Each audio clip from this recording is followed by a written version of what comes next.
The stagecoach lurched violently as it struck another rut in the unforgiving terrain of the Wyoming Territory, sending Katherine Palmer jolting against the hard wooden seat. Spring of 1875 had brought unseasonable rains, turning the usually dusty trail into a treacherous ribbon of mud that snaked through the vast expanse of wilderness. Katherine pressed a handkerchief to her lips, suppressing both a cough and the rising tide of regret that threatened to overwhelm her. "You all right there, miss?" The grizzled man across from her peered from beneath the brim of his weathered hat, concern etching lines deeper into his sun-leathered face. "Yes, thank you," Katherine replied, though the hoarseness in her voice betrayed her. The truth was far from it.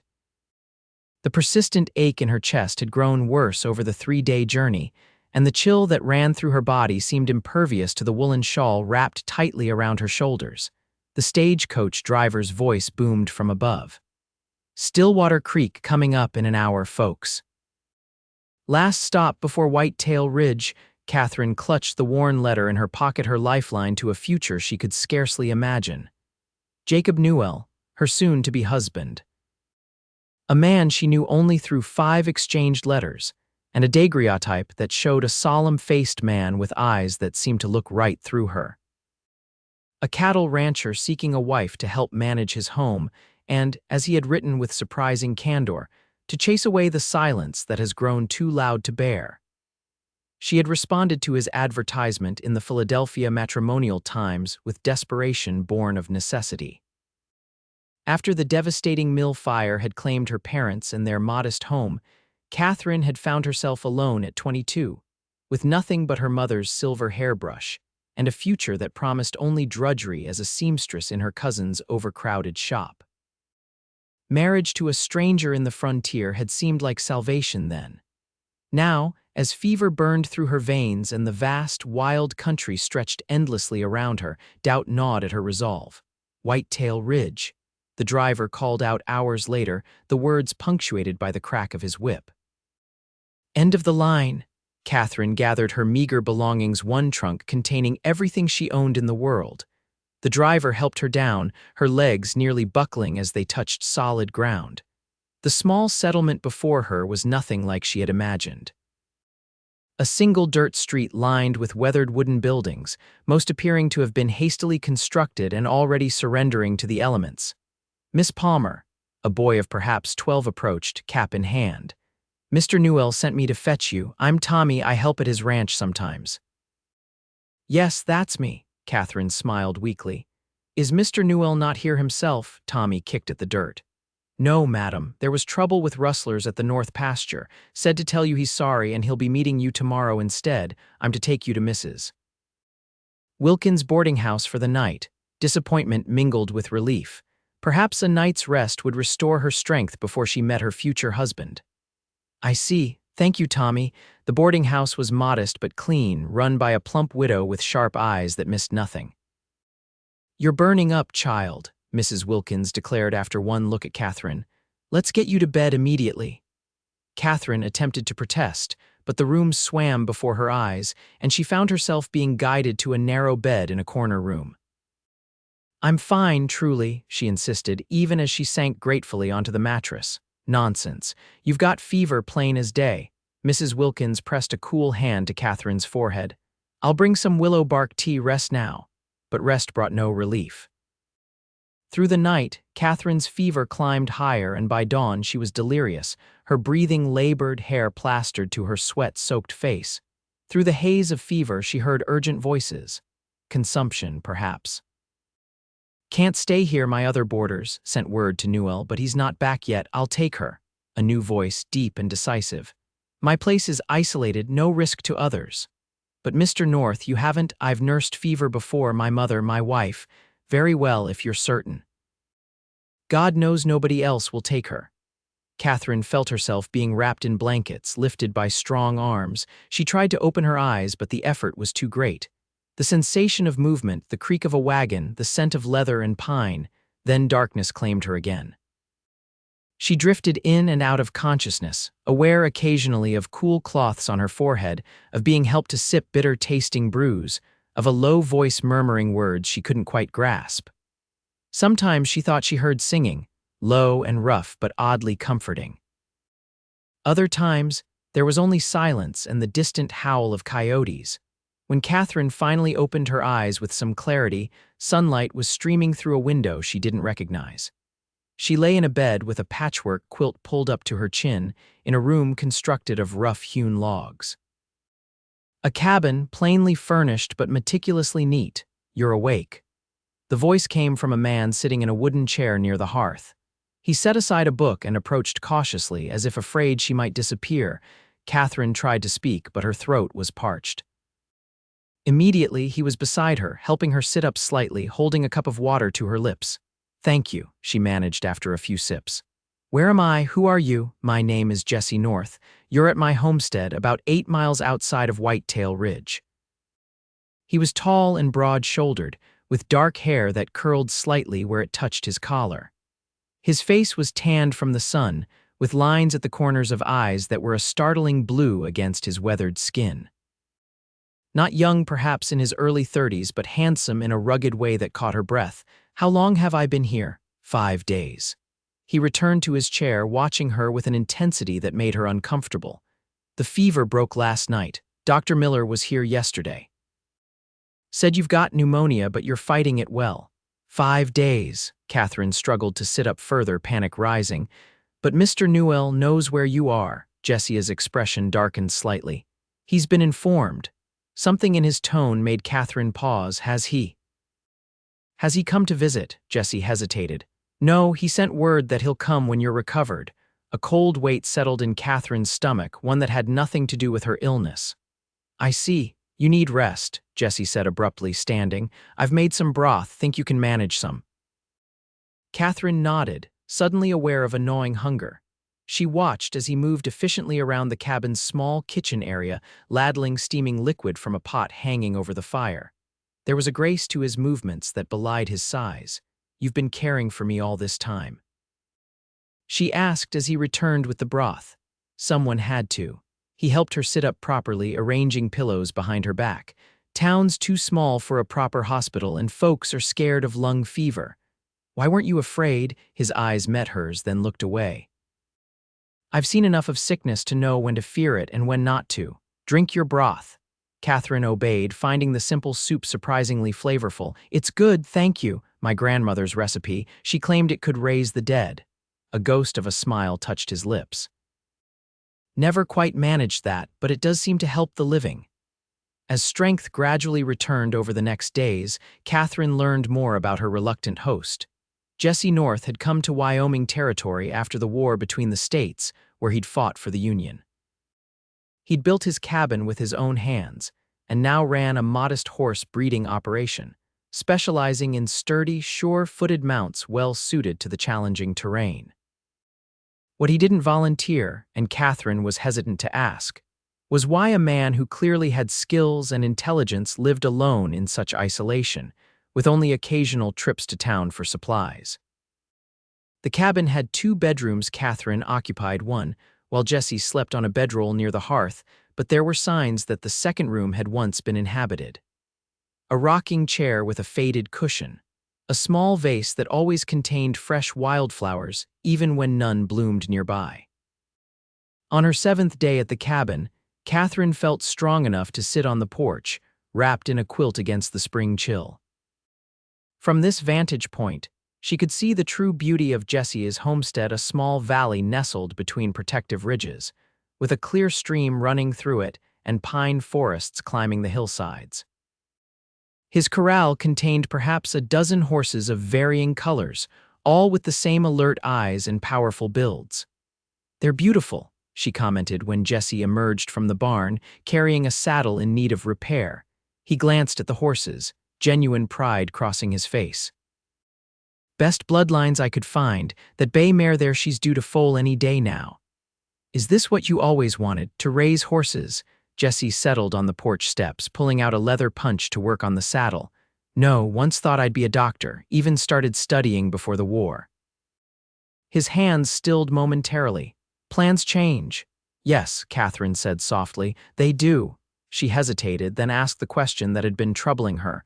"Have you heard anything more from Mr. Newell?" Jesse's jaw tightened. He sent a boy yesterday with a note. Said he's been delayed with ranch business, will come when he can. Katherine fought against a wave of humiliation. I see. Man's a fool, Jesse muttered, punching a hole in the leather with more force than necessary. You know him well enough. His voice was clipped. Newell has the biggest spread in the county, nearly 2,000 acres, 100 head of cattle at least, employs half a dozen men. You don't sound as though you approve. Jesse met her gaze directly. A man who'd leave his bride to be sick without so much as showing his face. No, I don't much approve of that. Katherine looked away, blinking back sudden tears. Perhaps he's reconsidered. I wouldn't blame him. He didn't bargain for a wife with weak lungs. There's nothing weak about you, Katherine Palmer. The intensity in Jesse's voice made her look up in surprise. You fought through a fever that would have killed most, and you did it with more grace than many show in perfect health. It was the most he'd said to her at once, and the unexpected praise brought color to her cheeks. Thank you for saying so, and for everything you've done. I don't know how to repay your kindness. No need. He returned his attention to the saddle. Any decent person would have done the same. I don't believe that's true, but I'm grateful nonetheless. Katherine pulled the quilt tighter around her shoulders. I should try to send word to Mr. Newell myself. I can't impose on you indefinitely. Jesse's hands stilled again. You're not imposing, and you still need time to heal properly. He glanced at the sky where clouds were gathering. Storm's coming, we should head inside. As if his words had summoned it, a low rumble of thunder sounded in the distance. Jesse helped Katherine to her feet, his hand steady under her elbow. The brief contact sent an unexpected warmth through her that had nothing to do with fever. The storm arrived with sudden fury, rain lashing against the windows and wind howling around the cabin's sturdy walls. Jesse built up the fire, and the interior of the cabin became a haven of warmth and light against nature's onslaught outside. Katherine sat at the small table, watching as Jesse prepared a simple supper of beans, cornbread, and dried apple slices reconstituted in cinnamon water. There was something mesmerizing about his efficient movements, the quiet competence with which he managed every task. Where did you learn to cook? She asked as he set a plate before her. Necessity. He took the seat across from her. My mother taught me basics. Army taught me to make do with whatever was available. Rest came from trial and error, mostly error at first. Katherine smiled. You're quite accomplished now. Food's just fuel. But a pleased expression crossed his face nonetheless. Though I admit, it's nice cooking for someone besides myself for a change. After supper, Jesse surprised her by retrieving a worn volume of poetry from a small bookshelf. Thought you might enjoy this, better than staring at the walls. Katherine accepted the book, touched by his thoughtfulness. Wordsworth, one of my favorites. Mine too. He seemed almost embarrassed by the admission. My wife, he stopped abruptly. You were married. Katherine prompted gently after a moment. Jesse nodded, his gaze fixed on the fire. Her name was Sarah. She died 6 years ago, childbirth, baby too. I'm so sorry. Katherine's heart ached at the raw pain still evident in his voice. It was a long time ago. He stood abruptly. I should check on the horses. Storm makes them nervous. Before she could respond, he had grabbed his coat and hat and was gone, the door closing firmly behind him. Katherine sat with the book in her lap, understanding now the source of the sadness she'd sometimes glimpsed in his eyes, the reason for the always fresh flowers in the unused bedroom. Jesse returned an hour later, soaked to the skin despite his coat. Katherine had prepared tea, remembering where he kept the mint leaves and honey.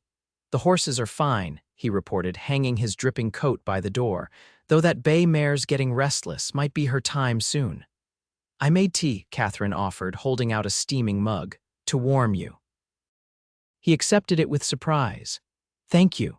They sat in comfortable silence, the only sounds the crackling of the fire and the persistent drumming of rain on the roof. Eventually, Katherine gathered her courage. Jesse, about your wife, I'm truly sorry for bringing up painful memories. He studied his tea for a long moment.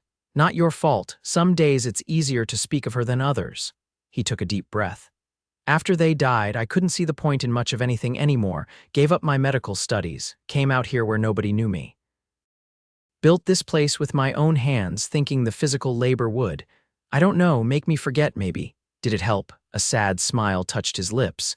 No, but it gave me something to do with my hands while my heart figured out how to keep beating. He looked up at her. What about you? What brought you to answer an advertisement from a man you'd never met? Katherine told him about the fire, about her parents, about the bleak prospects she'd faced in Philadelphia. It seemed like Providence when I saw Mr. Newell's advertisement. He wrote so eloquently about this beautiful country, about building a life together. She gave a self-deprecating laugh. I suppose I was naive. Not naive, hopeful, there's a difference. Jessica's eyes held hers. Hope's never foolish, Katherine, even when it leads you down unexpected paths. The following morning dawned clear, the storm having washed the world clean. Katherine woke to the sound of Jessica's voice raised in urgency from the direction of the barn. Moving as quickly as her still weak body allowed, she dressed and made her way outside. She found Jessie in the corral, kneeling beside the bay mare who lay on her side, sides heaving. What's happening? Katherine asked, approaching the fence. Jessie glanced up, worry etched on his face. The foal's coming, but something's wrong. She's been laboring for hours with no progress. Katherine hesitated only a moment before lifting her skirts and climbing through the fence rails. How can I help? You should be resting. I've helped birth calves before, she interrupted. My uncle had a farm in Pennsylvania. Tell me what you need. Relief flashed in his eyes. Water. Clean cloths. There's a birthing kit in the barn leather case on the wall by the door. Katherine moved as quickly as she could, gathering the requested items. When she returned, Jessie was speaking soothingly to the mare, stroking her neck as she trembled with effort. The foal's turned wrong, he explained as Katherine knelt beside him. I'll have to reach in and try to reposition it. Can you keep her head steady? Talk to her, keep her calm if you can. Katherine moved to the mare's head, gently stroking between her eyes and murmuring reassurances. The horse's dark eyes rolled in fear and pain, but she seemed to respond to the gentle touch. What followed was a tense hour of careful work. Jessie's face set in concentration as he attempted to save both mare and foal. Katherine did what she could, offering water, passing implements from the birthing kit, continuing to soothe the distressed animal. Despite her lingering weakness, she found strength in the urgency of the moment. Finally, with a slick rush of fluid, the foal emerged spindly-legged, wet, and wonderfully alive. The mare struggled to her feet almost immediately, turning to nuzzle her newborn as it lay blinking in the morning sunlight. A filly, Jessie announced, sitting back on his heels, exhaustion and triumph mingling on his face. And a fighter from the looks of her. Katherine couldn't help but smile at the tiny creature already attempting to coordinate its gangly legs. She's beautiful. Jessie looked at her, something new in his expression. You were amazing. Most people would have stayed clear of the mess. Most people haven't seen the miracle of new life before. Katherine watched as the foal finally achieved a wobbling stance, taking its first tentative steps toward its mother. There's nothing quite like it. They cleaned up together, working in companionable silence. Katherine found herself acutely aware of Jessie's presence, the way he moved, the occasional brush of his hand against hers, the quiet strength he exuded. When had this awareness begun? She couldn't pinpoint the moment, only knew that it was growing stronger by the day. Back at the cabin, Jessie insisted Katherine rest while he prepared breakfast. She protested only mildly, recognizing that the morning's exertions had indeed depleted her recovering strength. What will you name her? Katherine asked as they ate. The filly, Jessie considered. Haven't thought about it. You should name her Hope, Katherine suggested, because she fought so hard to enter this world. A slow smile spread across Jessie's face. Hope, yes, that fits her perfectly. The day passed peacefully, with Katherine resting and Jessie tending to his chores, checking frequently on mare and foal. By evening, Katherine felt strong enough to help prepare supper, working alongside Jessie in the small kitchen area. I received a letter today, Jessie said as they ate. His voice was carefully neutral. From Jacob Newell. Katherine's hand froze halfway to her mouth. Oh, he's coming tomorrow to see you. Jessie wouldn't meet her eyes. Says he's sorry for the delay. I see. A confusing mix of emotions swirled through Katherine: anxiety, resignation, and oddly, disappointment. That's good news, I suppose. Is it? Now Jesse did look at her, his blue eyes intense. Katherine set down her fork. I came here to marry him, Jesse. I gave my word. To a man who hasn't bothered to visit once while you were ill. Perhaps he had good reasons. Perhaps, Jesse's voice was tight, or perhaps he's not worthy of you. The words hung between them, charged with meaning neither was ready to acknowledge. Katherine looked away first. It's not a question of worth. It's a matter of commitment, of honor. And if your heart's not in it, what honor is there in that? My heart has little to do with it. This is about survival, about security. Katherine stood, needing distance from the table from him. Not all of us have the luxury of following our hearts, Jesse. He rose as well, his height making the cabin suddenly seem smaller.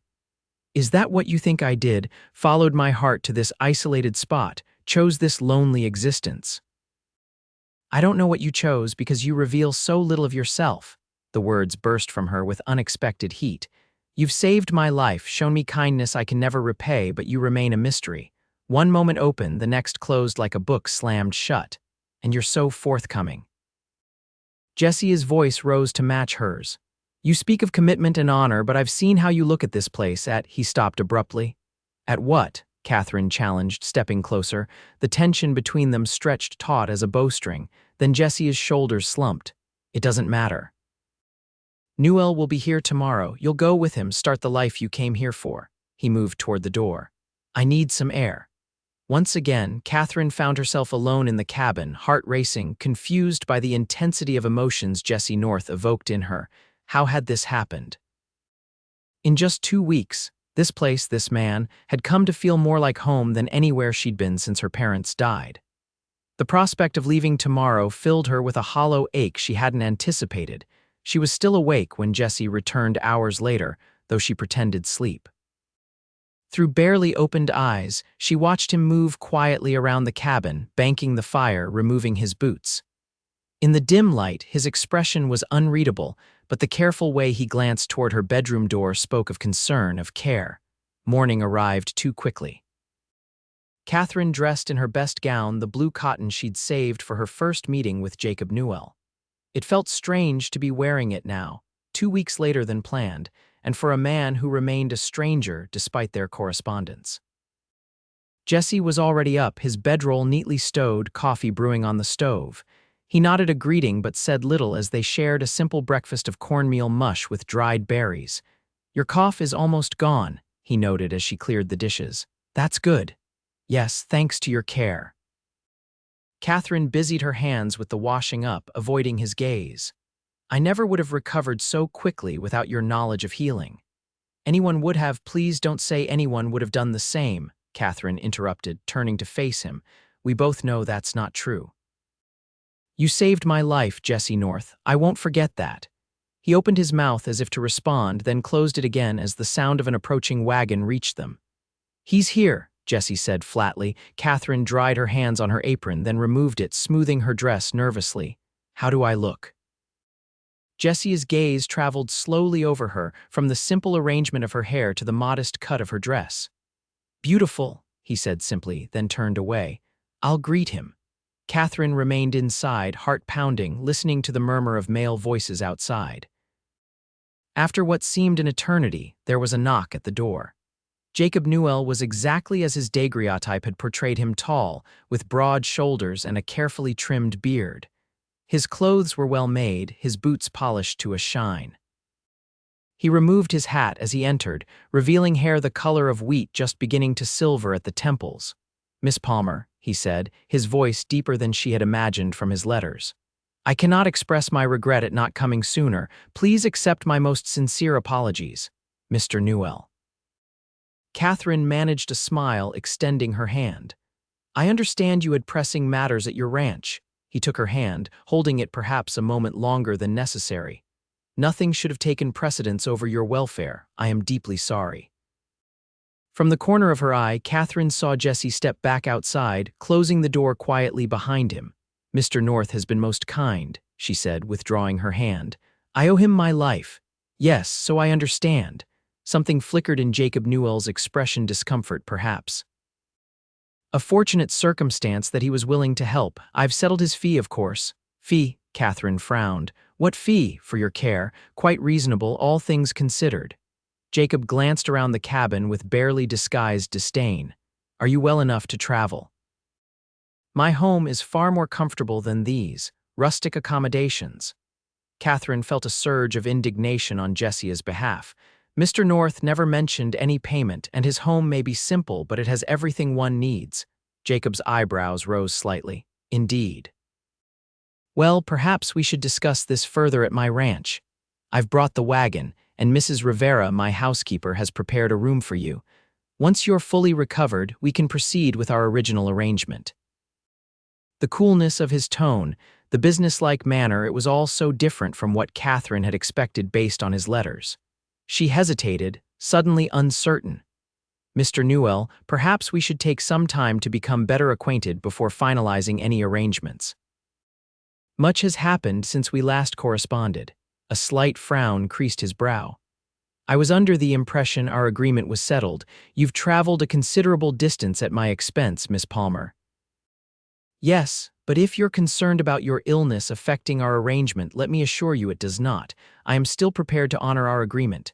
How generous, Katherine thought with unexpected bitterness. Aloud, she said, That's most kind of you, Mr. Newell. However, I believe we both deserve the opportunity to be certain of our decision. Jacob studied her for a moment, then nodded stiffly. As you wish. Shall we say 2 weeks? That should provide ample time for your complete recovery and for us to become better acquainted. That seems reasonable. Katherine glanced toward the window where she could see Jesse by the corral, his back to the cabin. I should thank Mr. North before we depart, of course. Jacob replaced his hat. I'll wait by the wagon. Once he had left, Katherine gathered her few belongings, moving mechanically around the room that had been hers these past weeks. She found herself lingering, touching the patchwork quilt, looking out at the view of mountains and pine trees that had greeted her each morning. Finally, she stepped outside. Jesse was still by the corral, now crouched beside the new foal, checking its spindly legs. He stood as Katherine approached. You're leaving, then, he said, his voice carefully neutral. Yes, Katherine clutched her small carpet bag. Mr. Newell has offered his home while I recover fully. Then, we'll see, Jesse nodded, his eyes unreadable. I'm glad you're well enough to travel. Thanks to you. Katherine swallowed against the tightness in her throat. Jesse, Mr. Newell mentioned that he paid you for my care. Is that true? A muscle ticked in Jesse's jaw. He insisted, said he wouldn't be beholden to me. And you accepted? I took the money. Jesse's gaze was steady. And I'll use it to buy supplies for the orphanage in Whitetail Ridge. Those children need it more than I do. Relief washed through Katherine. I knew you wouldn't, she stopped, realizing how presumptuous she sounded. That is, it's very generous of you. An uncomfortable silence fell between them. I should go, Katherine finally said. Mr. Newell is waiting. Jesse nodded again, his posture stiff. Be well, Katherine Palmer, and you, Jesse North. She hesitated, then impulsively held out her hand. Thank you for everything. He took her hand in his, calloused fingers closing gently around hers. For a brief moment, something unspoken passed between them, regret, longing, possibilities unrealized. Then he released her, stepping back. Goodbye, Katherine. She turned away quickly, not wanting him to see the tears threatening to spill. Jacob Newell was waiting by his wagon, watching their exchange with an unreadable expression. He helped Katherine up to the seat with formal courtesy, then climbed up beside her. As the wagon pulled away, Katherine allowed herself one backward glance. Jesse still stood by the corral, a solitary figure against the backdrop of mountains and sky, watching them go. The image seared itself into her memory, a moment she knew instinctively she would revisit often in the days and weeks to come. The Newell Ranch was indeed impressive, a sprawling 2-story house built of sturdy timber, with a wide porch wrapping around 3 sides and glass windows that must have cost a small fortune to transport from the east. Outbuildings dotted the property, and cattle grazed on rolling pastureland that stretched to distant hills. Mrs. Rivera, a stern-faced woman in her 50s, showed Katherine to a comfortable bedroom with actual papered walls and a feather mattress. The luxury felt strange after the simple functionality of Jesse's cabin. Supper at 6, Mrs. Rivera informed her. Mr. Newell dines promptly. Left alone, Katherine unpacked her meager belongings, feeling oddly out of place among the fine furnishings. A small writing desk by the window held paper, pen, and ink, an unexpectedly thoughtful touch. She sat down, intending to compose a proper thank you note to Jessie, but found herself staring at the blank page, unable to find words adequate to express what she felt. The days that followed established a pattern. Jacob was unfailingly polite, showing Katherine his property, explaining his business dealings, introducing her to his employees. He was clearly proud of what he had built, and with good reason the Newell Ranch was the most prosperous in the region, its owner respected and influential. Yet Katherine found herself struggling to feel the connection she had hoped for. Jacob was courteous but reserved, keeping a careful distance both physically and emotionally. Their conversations remained superficial, whether local gossip, books they had read. When Katherine attempted to probe deeper, asking about his past, his dreams for the future, he deflected with practiced ease. "I've always been a practical man, Miss Palmer," he said one evening as they sat on the porch after supper. "Dreams and sentiments are luxuries in a place like this. What matters are tangible results: land, cattle, buildings, things you can touch and count." "Surely there must be more to life than possessions," Katherine ventured. "What a family of love!" A shadow crossed Jacob's face. "I had a family once, a wife, a son. Yellow fever took them 15 years ago in St. Louis. I came west afterward, determined to build something lasting." He looked out over his property. "This is my legacy now." Katherine felt a surge of sympathy. "I'm sorry for your loss, Mr. Newell, truly." He acknowledged her words with a nod but didn't pursue the conversation further. It was the most personal information he had shared with her, yet he had related it as one might describe a business transaction gone wrong factually, without visible emotion. A week into her stay, Katherine's health was fully restored, her strength returned. She found herself helping Mrs. Rivera with household tasks, partly out of boredom and partly from a desire to feel useful. The housekeeper was initially resistant, but gradually warmed to Katherine's genuine interest in learning the workings of the ranch house. "Mr. Newell likes everything just so," Mrs. Rivera explained as they folded freshly laundered linens. "Same schedule every day. Breakfast at 7, dinner at noon, supper at 6. He doesn't like surprises or changes." "Has he always been so structured?" Katherine asked. Mrs. Rivera considered the question. "Since I've known him, yes. 8 years now. He's a fair employer, pays well, expects much." She gave Katherine an appraising look. "He needs a wife with a steady temperament, no flights of fancy or emotional displays." "I see." Katherine smoothed a pillowcase, wondering if Mrs. Rivera was attempting to warn her or advise her. "And you think I might suit?" "That's for you and Mr. Newell to decide." The housekeeper's expression softened slightly. "But I will say this: he's been different since you arrived, watches the clock less, even smiled yesterday when you were reading to him." It was true that Jacob seemed to enjoy their evening ritual, where Katherine read aloud from various books in his library while he smoked his pipe. It was their most comfortable time together, the formality between them easing somewhat in the shared appreciation of literature. Yet Katherine couldn't ignore the growing realization that something essential was missing. There was no spark between them, no sense of connection beyond their mutual need, his for a competent household manager, hers for security and a home. Was that enough for a lifetime together? Once she might have thought so. Now, having glimpsed something different, she wasn't certain, and always her thoughts returned to Jesse North, to his quiet strength, his unexpected gentleness, the rare but transformative smile that reached his eyes.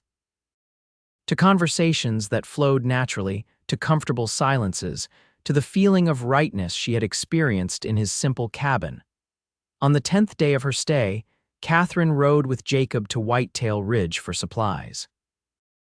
The small town was busier than she remembered, with several wagons parked outside the general store and people moving purposefully along the single street. "Monthly supply day," Jacob explained as he helped her down from the wagon. "Folks come from outlying homesteads. I have business at the bank." "Perhaps you'd like to browse the store while you wait," Katherine agreed, glad for the opportunity to explore the town properly. The general store was crowded but well stocked, offering everything from foodstuffs to fabric to farming implements. She was examining a display of hair ribbons when a familiar voice reached her. 2 pounds of coffee, please, and whatever candy you recommend for children. Jesse stood at the counter, his back to her. He looked different, his hair trimmed neatly, his shirt newer than those he'd worn at the cabin. The storekeeper was weighing coffee beans while chattering about the merits of peppermint sticks versus horehound drops. Katherine hesitated, suddenly unsure. Should she approach him? What would she say? Before she could decide, Jesse turned, purchases in hand, and saw her. For a moment neither spoke, then Jesse nodded politely. "Miss Palmer, you're looking well." "Thank you, Mr. North." The formality between them felt wrong, but Katherine maintained it. "I am fully recovered thanks to your care." "I'm glad to hear it." His eyes searched hers briefly. "And how do you find life at the Newell Ranch?" "It's very comfortable." Katherine twisted her hands together. "Mr. Newell has been most accommodating." Jesse's expression revealed nothing. "Good, that's good." He glanced toward the door. "If you'll excuse me, I have deliveries to make." "Of course." Katherine stepped aside, disappointment washing through her. "It was good to see you, Mr. North." He paused, something unspoken in his eyes. "And you, Miss Palmer." Then he was gone, striding out of the store with the easy grace she remembered. Katherine remained where she was, heart racing inexplicably. It was only when the storekeeper addressed her directly that she realized she had been staring after Jesse for an embarrassingly long time. "Can I help you find something, miss?" "No, thank you. I'm just looking." Katherine moved away from the counter, pretending interest in a display of canned goods while she composed herself. Through the window, she could see Jesse loading his purchases into a wagon. A small figure darted up to him, a girl of perhaps 8 or 9, with dark braids and a patched dress. Jesse crouched to her level, saying something that made the child laugh. Then he reached into his pocket and handed her what appeared to be a candy stick, ruffling her hair affectionately before she ran off. The scene stirred something in Katherine's chest, a longing, an ache for possibilities she had never fully considered before coming west. Children, a family of her own, a husband who would crouch down to speak to a child at her level and carry candy in his pockets just in case. Jacob Newell had never mentioned children in his letters or conversations. His house, for all its size and comfort, had no nursery, no evidence that he envisioned a family beyond a wife to manage his household.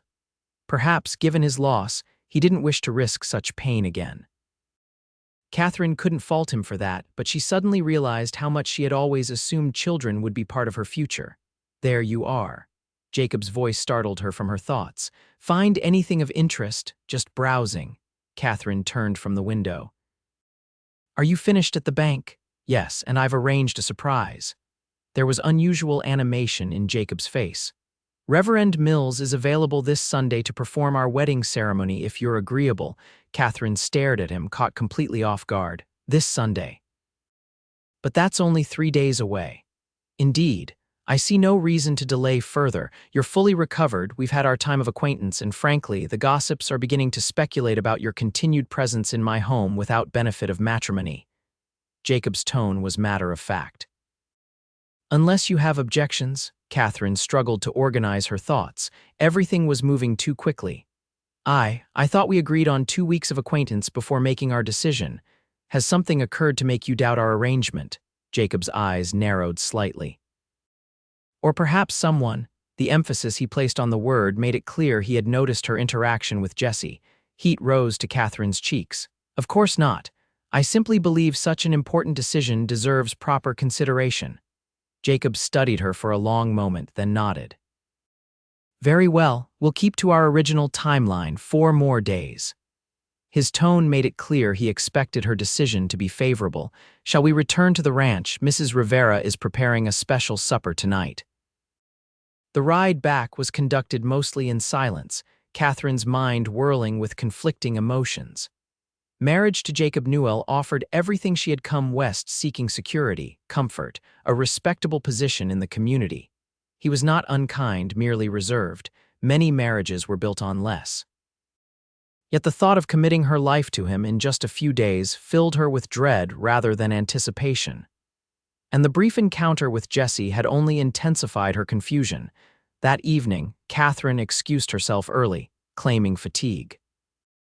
In the privacy of her room, she sat at the writing desk, finally composing the thank you note she had been avoiding. But as pen touched paper, what emerged was not a polite expression of gratitude, but something far more revealing. Dear Jesse, seeing you today reminded me of all I have not properly expressed. Your kindness during my illness went far beyond duty or obligation. You opened your home to a stranger, risked your own health to nurse me, and asked nothing in return. But more than that, you showed me what it means to truly see another person. In your cabin, despite my illness and uncertainty, I felt truly seen for perhaps the first time in my life. Our conversations, brief though they sometimes were, touched me in ways I find difficult to articulate. I do not know what path my life will take in the coming days. The decision before me is not simple, though perhaps it should be. What I do know is that whatever happens, I will carry the memory of those days in your cabin as something precious and true. With deepest gratitude and more feelings than I dare express, Katherine, she stared at the words she had written, shocked by their honesty. This was not a note she could send, revealing as it did emotions she had barely acknowledged to herself. With trembling hands, she folded the paper and locked it in the small drawer of the writing desk, where it would remain her secret. The following morning, a commotion in the yard drew Katherine to her window. Several ranch hands were gathered around a horse and rider who had apparently just arrived at speed. The rider, a young man Katherine recognized as one of Jacob's workers, was gesturing urgently. Katherine dressed quickly and made her way downstairs, where she found Jacob in the foyer pulling on his coat. "What's happening?" she asked. "Cattle rustlers hit the north pasture last night," he replied grimly. "Took nearly 30 head. I'm riding out with the men to see if we can pick up their trail." "Is that safe?" Katherine couldn't hide her concern. "Shouldn't you notify the sheriff?" "Already sent word, but he's a day's ride away. We can't wait." Jacob checked his pistol before holstering it. "I'll likely be gone overnight." "Mrs. Rivera will attend to your needs." "Of course, please be careful." He paused, seeming to notice her genuine concern. His expression softened slightly. "I will, and Katherine, I hope you'll have an answer for me when I return." Before she could respond, he was gone, striding purposefully toward the waiting men. Minutes later, the group rode out, dust rising from beneath their horses' hooves. Left to her own devices, Katherine spent the morning helping Mrs. Rivera with household tasks. The housekeeper was unusually talkative, perhaps sensing Katherine's unsettled state. "First time the rustlers have come so close to the main house," she commented as they worked. "Getting bolder, those men. Has this happened often? 3 times this year already." "Mr. Newell thinks it's the same gang, moving through different territories." Mrs. Rivera shook her head disapprovingly. "The laws stretched thin out here, not enough sheriffs to cover the ground.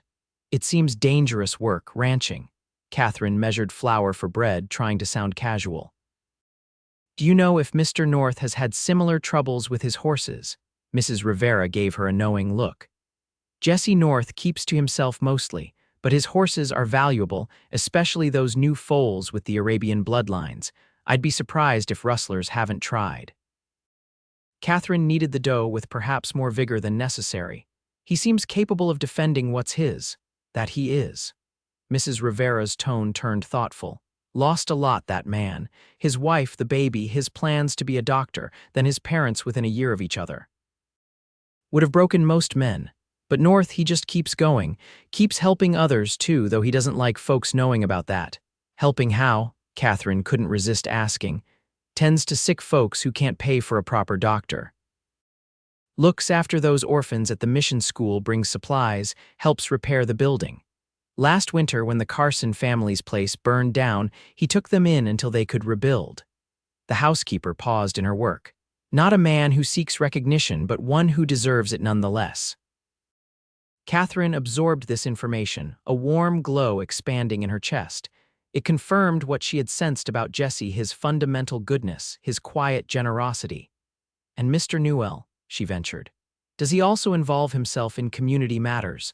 Mrs. Rivera's expression grew guarded. Mr. Newell contributes financially to worthy causes. He's a businessman, not a hands-on helper like North. Different men, different ways. The afternoon stretched long before her. With Jacob and most of the ranch hands gone, an unusual quiet had settled over the property. Katherine found herself restless, unable to concentrate on reading or sewing. Finally, she approached Mrs. Rivera with a request. "Is there a horse I might borrow for a short ride? I find I need some fresh air and exercise." The housekeeper looked doubtful. "Mr. Newell doesn't keep riding horses for ladies. His late wife never learned to ride." "I can manage a gentle gelding," Katherine assured her. "I'm not inexperienced." After some persuasion, Mrs. Rivera directed Katherine to the stable boy, who saddled a placid chestnut gelding used occasionally for visitors. "Don't go far," the boy warned as he helped Katherine mount. "Storm brewing to the west." Katherine promised to stay within sight of the ranch buildings. But once out of view, she turned the horse toward the road, a plan forming in her mind. She told herself she merely wished to see how the new foal was faring, perhaps thank Jesse properly for his care. The lie felt transparent even to herself, but she urged the horse forward nonetheless. The ride to Jesse's homestead took longer than she had expected. Clouds gathered overhead, and the air grew heavy with impending rain. By the time the familiar cabin came into view, the first fat droplets were beginning to fall. Katherine hesitated at the edge of the property, suddenly uncertain. What was she doing here, unannounced and uninvited? What would Jesse think of her impropriety? What did she hope to accomplish? Before she could retreat, Jesse emerged from the barn, alerted perhaps by the sound of her approach. He froze when he saw her, disbelief evident even at a distance. "Katherine," he strode toward her as the rain began to fall in earnest. "What are you doing here? Is something wrong?" "No, she was suddenly at a loss for words. "I wanted to see how the foal was doing." Jesse's expression suggested he didn't believe this for a moment, but he didn't challenge her. "You're getting soaked. Come inside." He helped her dismount, then quickly led both her and the horse to the barn. Inside, he efficiently unsaddled the gelding and settled it in an empty stall with hay and water. All the while, Katherine stood dripping on the packed earth floor, aware of how impulsive and foolish her action must seem. "The foal is fine," Jesse finally said, turning to face her. "Growing stronger every day. I'm glad to hear it." Katherine twisted her hands together. "Jesse, let's get you inside." He cut her off, nodding toward the cabin. "You're shivering." The cabin was exactly as she remembered it, neat, simple, welcoming in its unpretentious comfort. Jesse built up the fire quickly, then fetched a towel for her wet hair and a blanket for her shoulders. "You shouldn't have come," he said once she was settled in the chair by the fire. "Not alone, not with a storm coming." "I know." Katherine stared into the flames. It was impulsive. "Newell know where you are," she shook her head.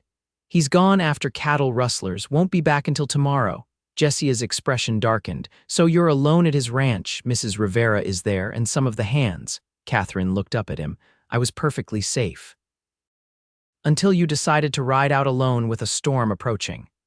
There was an edge to Jesse's voice she hadn't heard before. "What were you thinking, Katherine?" "I was thinking I needed to see you," she admitted, the words escaping before she could reconsider. "To talk to you." Jesse went still. "About what?" Katherine took a deep breath. "Jacob has asked me to marry him this Sunday." A muscle ticked in Jesse's jaw. "I see. Congratulations." "I haven't given him my answer yet." "Why not?" Jesse's voice was carefully neutral. "Isn't this what you came west for, to be his wife?" "Yes, no." "I don't know any more." Katherine stood, unable to remain still. "When I answered his advertisement, I thought I knew what I wanted: security, a home, a respectable position. Jacob Newell offers all of those things. But in these past weeks, I've begun to wonder if there might be more to life than security alone." She turned to face him. "If perhaps there might be something else worth considering." Jesse's expression gave nothing away, such as connection, understanding, joy. Katherine took a step toward him. "The feeling that someone truly sees you, knows you, and values what they see." "Katherine, when I was ill, you could have left me at the boarding house or with any of a dozen families in town, but you brought me here to your home. You nursed me back to health with such care and attention. You talked to me, really talked to me about things that matter." The words tumbled out now, unstoppable.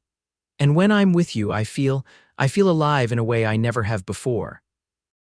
Jessia's facade finally cracked, revealing a vulnerability that took her breath away. What are you saying? I'm saying I don't want to marry Jacob Newell. Catherine's voice steadied with conviction. I'm saying that in just 2 weeks of knowing you, I've felt more connection, more rightness than in all the letters I exchanged with him. You barely know me, Jessie protested, but he had moved closer, drawn as if by an invisible force. I know enough, Katherine whispered. I know you're kind and honorable. I know you help others without seeking recognition. I know you keep fresh flowers in your wife's room even years after her death, because love like that doesn't simply disappear. Jessia's breath caught audibly. Katherine, think about what you're risking. Newell can give you a life of comfort, of stability. And what can you offer? The question was genuine, not challenging. Jessie looked around the simple cabin, then back at her. Not much. This place, myself, a life that will never be easy, but one I promise would be honest and true. That's all I want. Katherine closed the remaining distance between them, her hand reaching up to touch his face. That's everything. For a moment, Jessie remained perfectly still beneath her touch. Then, with a sound somewhere between surrender and joy, he pulled her into his arms, his lips finding hers with an intensity that left no doubt about the depth of his feelings. The kiss was everything Katherine had never known to hope for, tender yet passionate, a promise and a claiming all at once. When they finally broke apart, both breathing heavily, Jessie rested his forehead against hers. I've wanted to do that since the day your fever broke and you looked at me with those clear eyes, he confessed. But you were promised to another man, and I wouldn't dishonor you or myself by interfering. And now, Katherine's fingers traced the strong line of his jaw, now I find I'm not nearly as honorable as I thought. His smile was rueful, but his eyes were alight with happiness. Because all I can think is that I want you to stay, here, with me. Then ask me, she whispered. Jessie took her hands in his gaze never leaving hers. Katherine Palmer, will you stay? Will you build a life with me here in this imperfect place? Will you be my wife, not because you need security or because I need a housekeeper, but because somehow, against all odds, we've found something rare and precious between us? Yes. The word was simple but filled with certainty. Yes to all of it. Outside, the storm raged on, rain lashing against the windows and thunder rumbling across the valley. Inside, in the warm circle of firelight, Katherine and Jessie began to plan a future neither had imagined just weeks before. I need to speak with Jacob, Katherine said eventually, reluctance in her voice. To explain, he deserves that much. Jessie nodded, his expression serious. Tomorrow, when the storm passes, I'll ride with you to the edge of his property, but this is something you should do alone. He'll be angry, hurt perhaps, probably both. But you're not legally bound to him, Katherine. You have the right to change your mind. They talked long into the evening, sharing hopes and plans, filling in the gaps of their brief but intense acquaintance. Jessie spoke of his childhood in Ohio, his medical studies interrupted by war, the joy he had found with Sarah, and the devastating loss that followed. Katherine told him about her parents, the fire that had claimed them, and her previous life, her journey west. When weariness finally overtook them, Jessie insisted Katherine take the bedroom while he made his customary bed near the hearth. We may be decided in our hearts, he said with a smile that made her blush, but we'll do things properly until the proper time. Morning brought clear skies and a renewed sense of purpose. After a simple breakfast, they rode together toward the Newell ranch, Katherine on the borrowed gelding, Jessie on his favorite roan stallion. They stopped at the boundary marked by a split-rail fence. I'll wait here, Jessie said, his expression concerned. If you're not back in 2 hours, I'll come looking for you. Katherine nodded, suddenly nervous. I'll be as quick and kind as I can, just be honest. That's all anyone can ask. Jessie leaned over to squeeze her hand. Remember, whatever happens, we face it together from now on. With those words bolstering her courage, Katherine rode the final distance to the Newell ranch alone. The property was alive with activity, men on horseback coming and going, shouts and the lowing of cattle filling the air. It appeared Jacob had recovered his stolen stock. Mrs. Rivera met her at the door, relief and suspicion warring in her expression. Where have you been? We were worried sick when the storm came and you hadn't returned. I'm sorry for causing concern, Katherine said sincerely. Is Mr. Newell available? I need to speak with him urgently. In his study. He's in a foul mood. They caught the rustlers but had to shoot one. Sheriff's with him now. Katherine hesitated. This was hardly an ideal time for the conversation she needed to have. But before she could decide whether to wait, Jacob himself appeared in the foyer, drawn by their voices. Katherine, where have you been? His tone was sharp, his appearance disheveled, unusual for a man typically so fastidious. Behind him stood a tall man wearing a sheriff's badge. I apologize for my absence. I was caught in the storm and took shelter. It wasn't a lie, merely an omission. I see you've had troubles of your own. Jacob's expression remained hard. Indeed, 3 men tried to make off with my cattle. We tracked them, recovered the herd. 1 rustler dead, 2 in custody.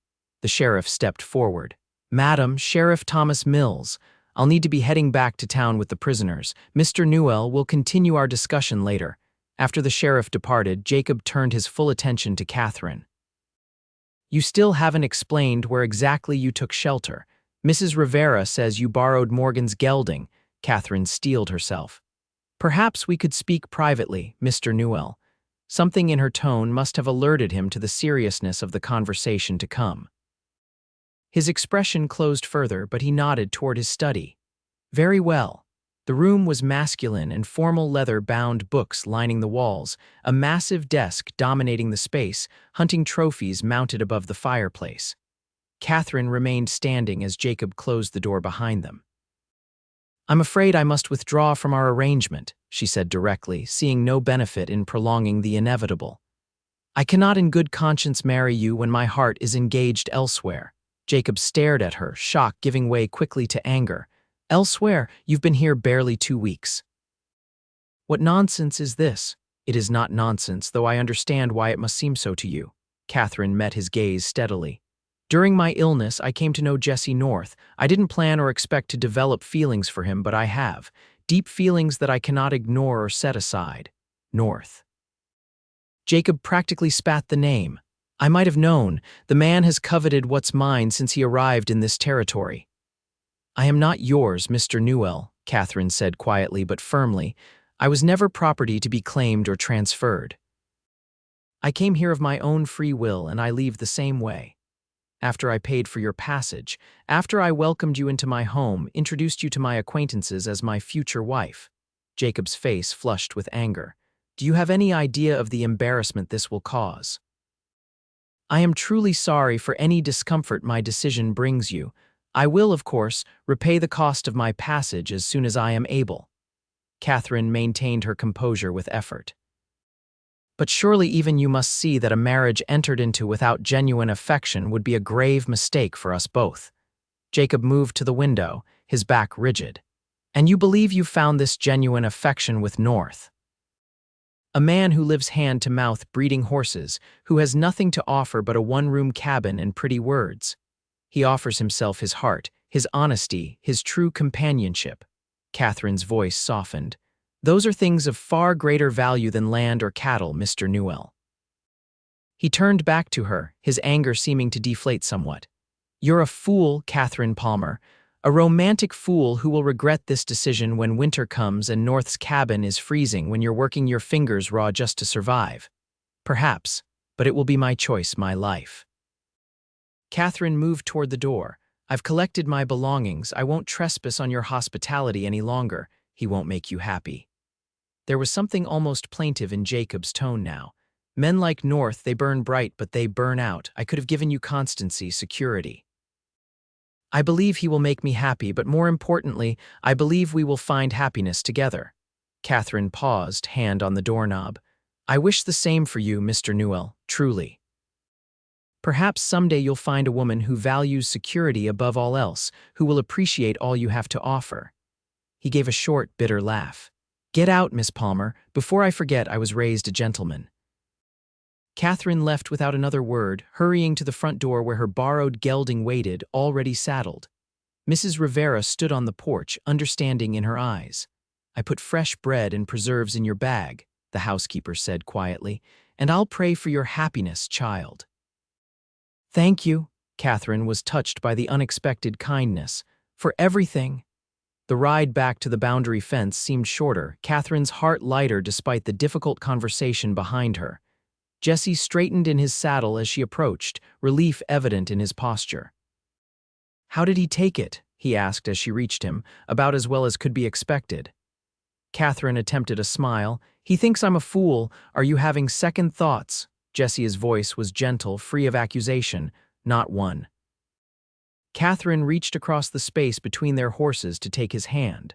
Take me home, Jesse. The smile that broke across his face was like sunrise after the longest night. I thought you'd never ask.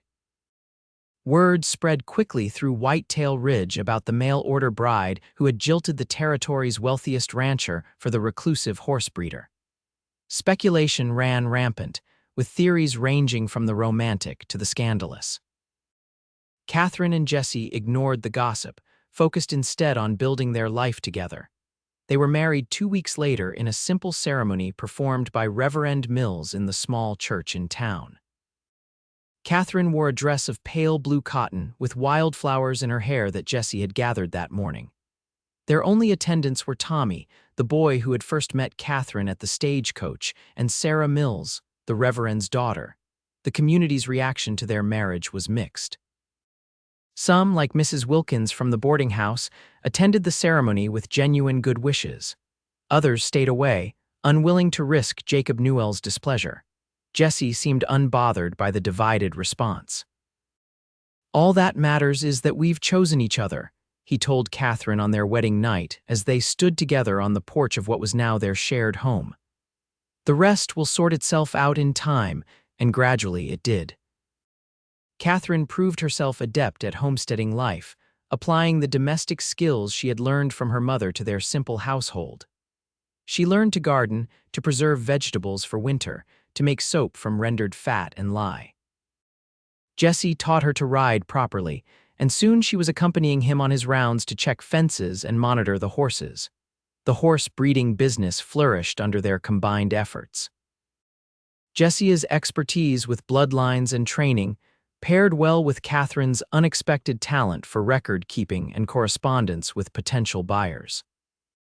When a wealthy rancher from Colorado purchased 2 of their yearlings for a record price, they celebrated by ordering glass windows for the cabin and planning in addition a proper parlor, and eventually, they hoped, a nursery. Jacob Newell made good on his threat to cut Jesse's access to the creek that ran through both their properties, damming it on his land. But Jesse, anticipating the move, had already dug a well and constructed a series of rainwater catchments that kept their homestead supplied. When Jacob then attempted to block the trail that provided the shortest route to town, the county commissioner, whose daughter's life Jesse had once saved during a difficult childbirth, ruled in favor of maintaining the public access. He'll tire of this eventually, Jesse predicted as they worked together to reinforce the corral. Newell's not a man who wastes energy on lost causes. Katherine wasn't so certain, but she kept her doubts to herself. Jacob's bitterness seemed to have calcified into something harder and more enduring than either of them had anticipated. She occasionally saw him in town, where he made a point of looking through her as if she were invisible. Summer gave way to autumn, and with the changing season came news that delighted them both. Katherine was expecting a child, due in the late spring. Jesse's reaction to the announcement was everything she could have hoped for, joy mingled with tender concern, his hands gentle as they cradled her still flat stomach. A baby, he whispered, awe in his voice. Our baby. Katherine saw the shadow of old grief pass briefly across his face. Are you afraid? She asked softly, knowing the loss he had suffered. Yes, he admitted. But not enough to dim my happiness. Life offers no guarantees, Katherine. We both know that better than most. All we can do is love fully while we have the chance. As winter settled over the valley, bringing snow that transformed the landscape into a pristine wonderland, Katherine found herself reflecting on the remarkable journey that had brought her to this place, this life, this man. The mail-order bride with fever, nursed back to health by a cowboy who had lost his faith in happiness, both of them finding unexpected redemption in each other's arms. One evening, as they sat by the fire after supper, Jesse reading aloud from a new medical journal while Katherine mended a shirt, a knock at the door startled them both. Visitors were rare in good weather, almost unheard of in winter. Jesse set aside his journal and moved to the door, hand resting cautiously on the pistol he kept nearby. "Who's there, Sheriff Mills?" came the reply. "And I've got Jacob Newell with me. He's hurt bad." Katherine exchanged a startled glance with Jesse before he opened the door. The sheriff stood on the porch, supporting a barely conscious Jacob, whose coat was dark with what could only be blood. "What happened?" Jesse asked, immediately helping to bring the injured man inside. "Ambush on the road from Byers Junction," Mills explained as they lowered Jacob onto the bed in the spare room, what had once been Sarah's room, now prepared for guests though rarely used. "Looks like the brother of that rustler we shot back in spring. Caught Newell alone, shot him twice before riding off. I found him about a mile from here. Couldn't make it to town in this weather, and your place was closest." Jesse was already examining Jacob's wounds, one to the shoulder, another more concerning one to the abdomen. "Katherine, I need hot water, clean cloths, my medical kit from the top shelf, and the whiskey." She moved quickly, gathering the requested items while Jesse cut away Jacob's bloodied clothing. The injured man's eyes fluttered open, focusing with difficulty on Jesse's face. "North," he rasped. "Ironic. Save your strength," Jesse advised, accepting the supplies Katherine brought. "You've lost a lot of blood. Dying man can speak if he wants." Jacob's breathing was labored, his complexion alarmingly gray. "You're not dying on my watch," Jesse said firmly, pouring whiskey over his hands before probing the abdominal wound. "Not if I can help it." What followed was a tense, grueling night. Jesse worked with the focus and skill of the doctor he had trained to be, extracting the bullet from Jacob's abdomen, cleaning and suturing both wounds. Katherine assisted as best she could, holding lanterns steady, preparing poultices, boiling more water when needed. Sheriff Mills rode back to town to inform Newell's ranch hands of their employer's situation and to send word to the nearest proper doctor, though in the current weather, help wouldn't arrive for days.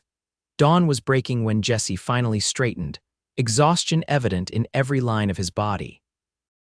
"I've done what I can, the rest is up to him, and God if he's listening." Katherine led him from the sick room, insisting he rest. "You've done more than most would have, given the history between you." Jesse shook his head. "That doesn't matter, not when a man's life is at stake." They took turns sitting with Jacob throughout the day, monitoring his pulse and temperature, spooning broth between his lips when he was lucid enough to swallow. By nightfall, his fever had spiked dangerously, and Jesse prepared cold compresses to try to bring it down.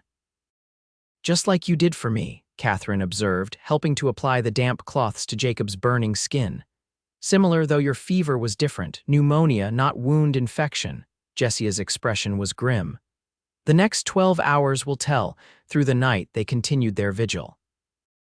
Katherine dozed briefly in a chair, waking to find Jesse singing softly as he changed Jacob's bandages, the same low, comforting melody she half remembered from her own illness.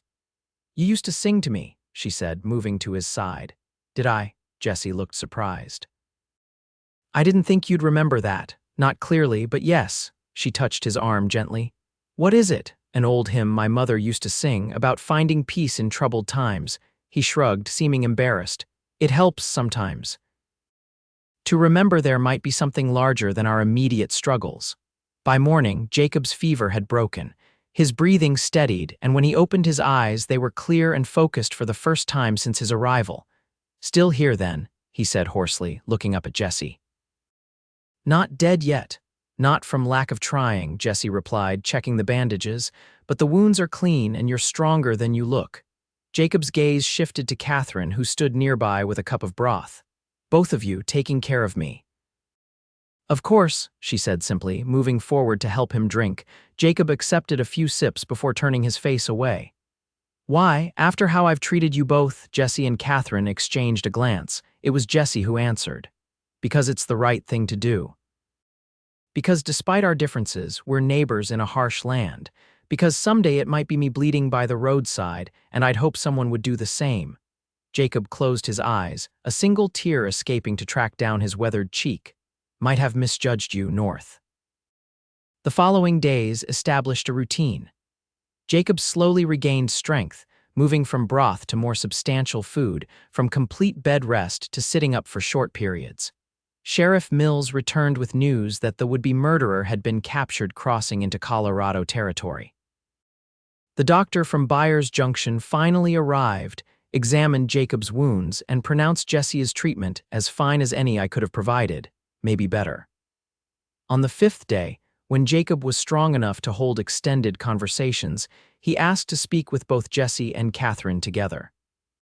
They sat beside his bed, unsure what to expect. "I've been a fool," Jacob began without preamble. "A bitter, vengeful old fool. You were hurt," Katherine said gently. "We understood that." Jacob shook his head. "No excuses. What I've done trying to cut off your water, block your access to town, it was petty. Beneath me." He looked directly at Jesse.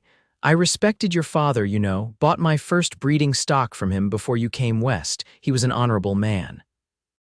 "Yes, he was," Jesse agreed, surprised by the mention of his father. "When I saw how you lived, what you'd built here." Jacob gestured weakly at their surroundings. "It reminded me of my early days in the territory, before success made me forget what matters." "It's never too late to remember," Katherine said. Jacob's gaze moved to her, something like regret in his eyes. "You were right to choose as you did, Katherine. I wouldn't have made you happy, wouldn't have known how." His attention returned to Jesse. "The dam on the creek, I'll have my men dismantle it when I'm back on my feet, and the trail dispute, I'll withdraw my claim." "That's generous of you," Jesse said carefully. "Not generous, just right." Jacob's eyelids drooped with exhaustion. "One more thing. That north pasture that adjoins your property, 100 acres or so, I want you to have it." Jesse stared in disbelief. "Jacob, that land is worth. I know what it's worth. Consider it payment for saving my life, or a wedding gift long overdue." A ghost of a smile touched Jacob's lips. "Your horses need room to run. Good grazing there." "We can't possibly," Katherine began. "Please, let an old man make amends in his own way." Jacob's voice was fading. "Papers in my desk. Tell Mrs. Rivera she'll find them." After Jacob drifted into sleep, Jesse and Katherine retreated to the porch, both needing the crisp winter air to clear their thoughts. "Do you think he means it?" Katherine asked, her hand unconsciously resting on her growing belly. "About the land," Jesse gazed out at the snow-covered valley. "Yes, near death has a way of clarifying what matters. I've seen it before. It's an incredible gift." "It is." Jesse put his arm around her shoulders, drawing her close. "That land would secure our future, Katherine, our child's future." She leaned into his embrace, content in a way she had never imagined possible when she'd first boarded that stagecoach in Philadelphia. "We've come so far from where we started." "You, a mail-order bride with fever," Jesse murmured against her hair. "Me, a broken man who'd lost faith in just about everything. Who could have predicted this? I think, perhaps, it was always meant to be." Katherine turned in his arms, reaching up to touch his beloved face. "Everything that happened, my illness, your care, even Jacob's initial anger, and now his change of heart, all of it leading us here to this moment." Jesse smiled, the happiness in his eyes now unclouded by old grief or doubt. "To this life we're building, together." As winter gave way to spring, new life flourished across the North homestead. The mare's filly, Hope, grew strong and spirited, already showing the Arabian bloodlines that would make her valuable. The addition to the cabin was completed a proper parlor with glass windows that filled the space with light, and a small nursery awaiting its occupant. On the north pasture, gifted as promised by a recovering Jacob Newell, Jesse's horses grazed contentedly, their numbers growing as the breeding program flourished. And in early May, when the wildflowers carpeted the valley in a riot of color, Katherine gave birth to a daughter. They named her Faith, Sarah North Faith, for the belief in possibilities that had brought them together. Sarah, in honor of the woman whose memory Jesse would always carry with quiet dignity. On a warm evening in June, they sat together on the porch, Katherine nursing their infant daughter while Jesse worked on plans for a proper schoolhouse in Whitetail Ridge, a project he had agreed to oversee at the town council's request. The setting sun painted the sky in shades of gold and rose, casting long shadows across the land that was now undeniably home. "Happy?" Jesse asked, looking up from his papers to watch his wife and daughter, his expression one of quiet wonder. Katherine smiled, shifting the baby to her shoulder. "Completely, are you?" "More than I ever thought possible." He set aside his work and moved to join them, one hand gently cradling his daughter's tiny head. "Sometimes I still can't believe this is real, that you chose me, that we have this beautiful child, this life. Believe it." Katherine leaned against him, her heart full to bursting. "This is only the beginning, Jesse. We have so many years ahead, so many joys to discover, so many dreams to build." As darkness settled over the valley, stars emerging one by one in the vast Wyoming sky, the little family remained on the porch, wrapped in the certainty of a love that had begun in the most unlikely circumstances, but had proven stronger than illness, stronger than adversity, stronger even than the doubts and fears they had both carried for so long. The mail-order bride with fever, the cowboy who'd lost faith healed now, whole now, together now. Forever.